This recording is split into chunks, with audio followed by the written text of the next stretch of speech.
Sa loob ng napakahabang linggo na ginugol ng bawat isa, especially sa BTLAD HE1A, na grabe talaga ang support at dedication ng bawat isa na matapos sa kanilang proyeksyon ng masonry. Grabe talaga si Piang at hindi nagpahuli talaga sa unapatan talaga nag-post. Grabe talaga. So balik tayo guys, maraming salamat sa mga classmate ko, yan lalo na sa mga leader, especially kay Sir Jim na sobra talagang knowledgeable pagdating dito sa masonry dahil napakadami niyang alam.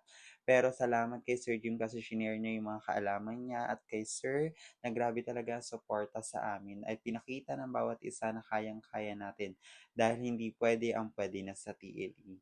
Ayan, grabe si Sir dahil nakakatuwa si Sir dahil proud sa amin na natapos namin ang aming project kahit ilang beses na kaming hindi nakapag-meet dahil sa napakahaba talaga at sobrang dami talagang tapusin.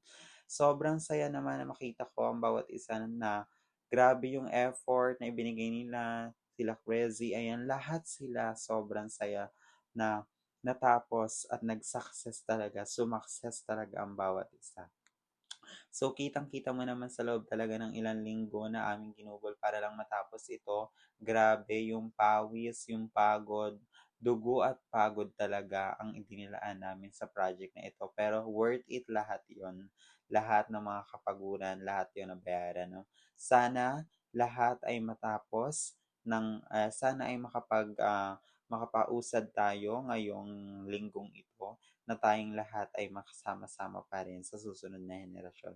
Sobrang saya ko na naging classmate ko ang bawat isa dahil sobrang babait nila kahit yung iba may attitude, okay lang, it's part of our learning experience.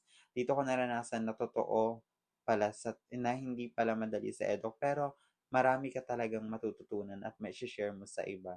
Ayan guys, dito sa part na ito kahit sobrang gabing-gabi na kami, ginaabot na kami ng gantong oras, para lang tapusin talaga yung aming project. Sobrang saya, 'di ba? Thank you guys. Bye-bye.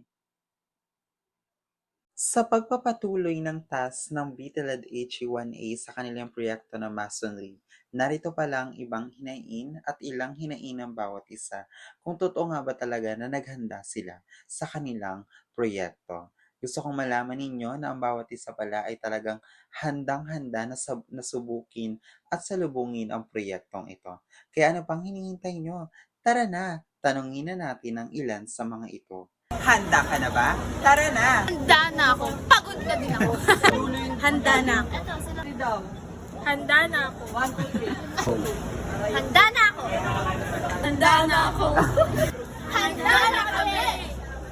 Sa pagpapatuloy ng kanilang task, nalaman na natin na handang-handa nga pala ang mga VTLAD H1A sa kanilang proyekto.